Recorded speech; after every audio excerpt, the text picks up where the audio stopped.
नमस्कार। आज मु मुख्यमंत्री को पुणी एक पत्र लिखी। ए मो द्वितीय पत्र। राज्य सरकार 2 वर्ष पूर्ति उत्सव अवसर में ए पत्र लिखिबार मोर उद्देश्य होची जेहेतु प्रधानमंत्री आसुचंती बोली जा खबर कागज आसी 20 तारीख रे ता पूर्व विभिन्न समस्या संपर्क में राज्यर आपण दृष्टि आकर्षण करुँची। मु आशा करी जे ए संपर्क में आपण तुरंत निष्पत्ति नेबे एवं राज्यवासी को जनइबे। आज ए पत्र जोटा उल्लेख करिछि ओडिशार विद्युत मानचित्र संपर्क में आपण दृष्टि को आनी आपण पाखे चिठी पहुँचो एवं एथिरे दुईटी मुख्य कथा जेकोसी राज्यर विकास संभव केवल हम जदि आम बिजुली को ठीक भाव में व्यवहार करुचे।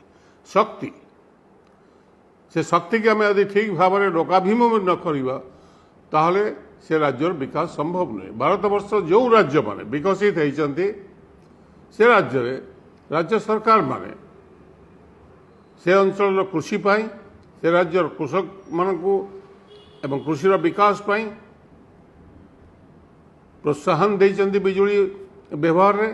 ठीक सही भली उपभोक्ता मानकु घरोई उपभोक्ता मानकु प्राय 200 रु 300 यूनिट मागणा छाड़ी समग्र देश में मुझा भारत सरकार जो रिपोर्ट एवं जो चित्र देखा मिलूँ आपड़ भी देखिपारे मुख्यमंत्री को एवं जेकोसी लोक देखिपारे भारत वर्षर सबू राज्य एपरी कौन राज्य बाकी नहीं। ओडिशा व्यतीत केवल छोट 3टी राज्य गोटे है नॉर्थ ईस्ट अरुणाचल प्रदेश आ गोटे गोवा एवं उत्तराखंड ए राज्य को छाड़ला परे मेजर स्टेट हिसाब से ओडिशा से परिधि भितर नहीं। अर्थात ओडिशा राज्य रे ना कृषक मान को चाष कौन सी प्रोत्साहन दि जाइए बिजुली बाबद रे गोटे यूनिट भी छाड़ है नहीं एवं ठीक सही भली उपभोक्ता मान को प्राय अधिकांश सबू राज्य रे 200 रु 300 यूनिट बिजुली छाड़ करा जाइए ता मध्य ओडिशा रे गोटे यूनिट भी छाड़ है।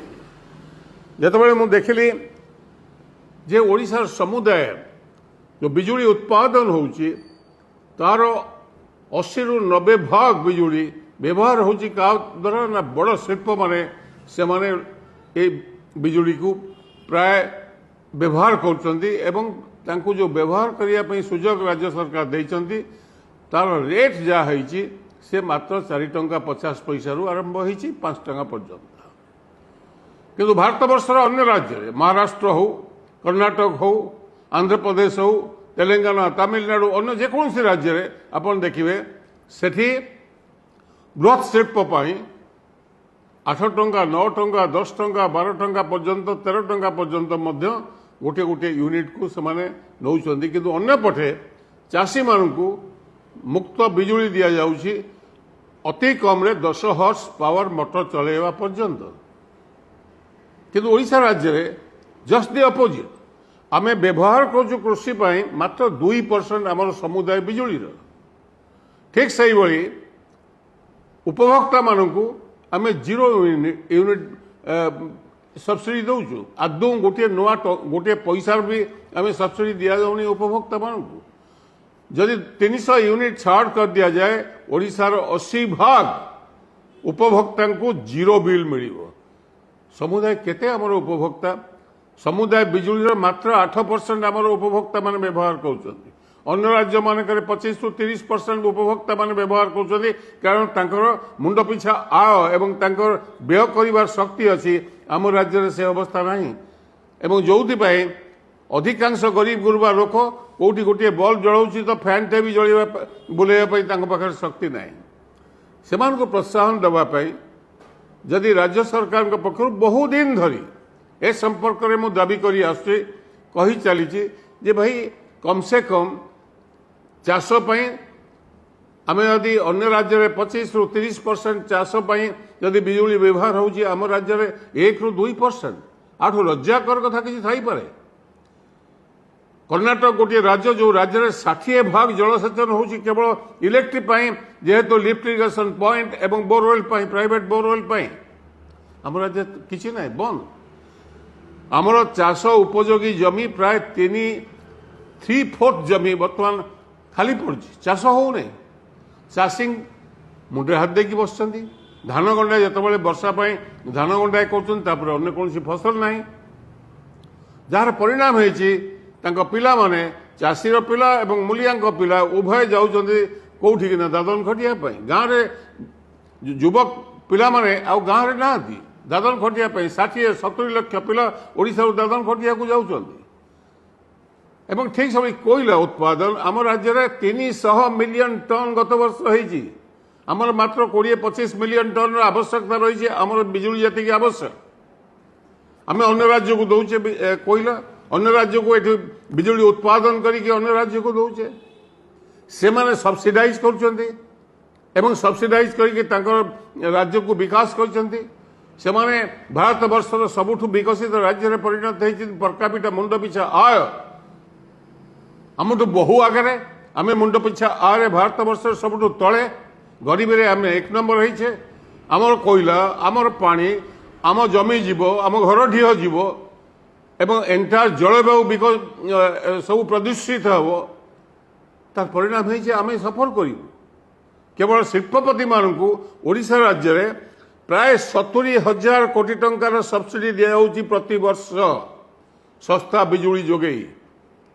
ମୁଖ୍ୟମନ୍ତ୍ରୀଙ୍କୁ ମୁଁ ଏକଥା ବାରବାର କହିଛି ଯେ ଆପଣ ଅତି କମ୍ରେ 300 ୟୁନିଟ୍ ବିଜୁଳି ଆପଣ ପ୍ରତିଶ୍ରୁତି ଦେଇଥିଲେ।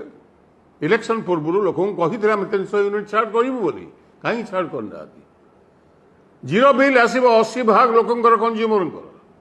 ଯଦି କୃଷିରେ ଆପଣ ଦିଅନ୍ତି 10 HP ପର୍ଯ୍ୟନ୍ତ ମୋଟର ଚଳିବା ପାଇଁ ବିଜୁଳି ମାଗଣା ଦିଅନ୍ତି, ତାହେଲେ ମୁଁ ଭାବୁଛି ଓଡ଼ିଶାର ଯେଉଁ କୃଷି ବିକାଶ 2 ଗୁଣ 3 ଗୁଣ ବଢ଼ିଯିବ ଏବଂ ଯାହାଫଳରେ ଆମର ଗ୍ରସ୍ ଡୋମେଷ୍ଟିକ୍ ପ୍ରଡକ୍ଟ ଯାହାକୁ GDP ବୋଲି କୁହାଯାଉଛି ଆମର ଗ୍ରୋଥ ହେବ।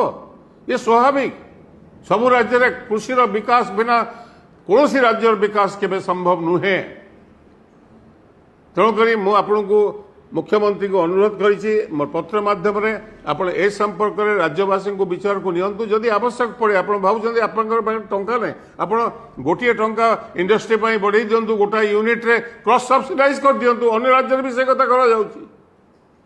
ଆମ ରାଜ୍ୟରେ ତ କୋଇଲା ଶସ୍ତାରେ ମିଳୁଛି, ଅନ୍ୟ ରାଜ୍ୟରେ କୋଇଲା ଅଧିକା ପଇସାରେ ସେମାନେ କିଣୁଛନ୍ତି। ଆମେ ଶସ୍ତାରେ ବିଜୁଳି ଉତ୍ପାଦନ କରୁଛୁ। ଆମର ହାଇଡ୍ରୋ ପାୱାର, ଥର୍ମାଲ ପାୱାର ଆମେ ତାକୁ ବ୍ୟବହାର କରିପାରୁନୁ, ଆମେ ବ୍ୟବହାର କରୁଛନ୍ତି ସେହି ଶିଳ୍ପପତିମାନେ। ତେଣୁକରି ମୋର ନିବେଦନ ହେଇଛି ଯେ ଆପଣ ଦୟାକରି ମୁଖ୍ୟମନ୍ତ୍ରୀଙ୍କୁ ଏତିକି ଅନୁରୋଧ କରିଛି ଯେ ଆପଣ ତୁରନ୍ତ ଆକୁ ଘୋଷଣା କରନ୍ତୁ। ଆପଣ 2ୟ ବର୍ଷ ପୂର୍ତ୍ତି ଉତ୍ସବରେ କେବଳ ଇଭେଣ୍ଟ ମ୍ୟାନେଜମେଣ୍ଟ କରିବା, ଖବରକାଗଜରେ ଆଡଭର୍ଟାଇଜମେଣ୍ଟ ବାହାର କରିବା, ଟିଭିରେ ଆଡଭର୍ଟାଇଜମେଣ୍ଟ ଦେଲେ ଲୋକଙ୍କର ପେଟ ପୁରିବନି।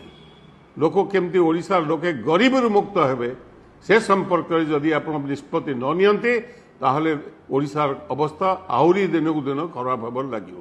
ଏହି ପତ୍ରରେ ମୁଁ ଭାବୁଛି ସାଧାରଣ ଲୋକେ ଏ ସମ୍ପର୍କରେ ଯେଉଁଠି ଯିଏ ଅଛନ୍ତି ଦଳମତ ନିର୍ବିଶେଷରେ ସମସ୍ତେ ଏ ସମ୍ପର୍କରେ ରାଜ୍ୟ ସରକାରଙ୍କ ଉପରେ ପ୍ରଭାବ ପକାନ୍ତୁ, ଯାହାଫଳରେ ଓଡ଼ିଶାର ବିକାଶ ପାଇଁ ସମସ୍ତେ ଏକଜୁଟ ହୋଇପାରିବେ ଏବଂ ଓଡ଼ିଶାର ବିକାଶର ଚାବିକାଠି ଖୋଲିବ, ଦ୍ୱାର ଖୋଲିବ ଏବଂ ରତ୍ନ ଗର୍ଭା ଓଡ଼ିଶା ଏପରି ଦୟନୀୟ ଅବସ୍ଥାରେ ରହିବ ନାହିଁ।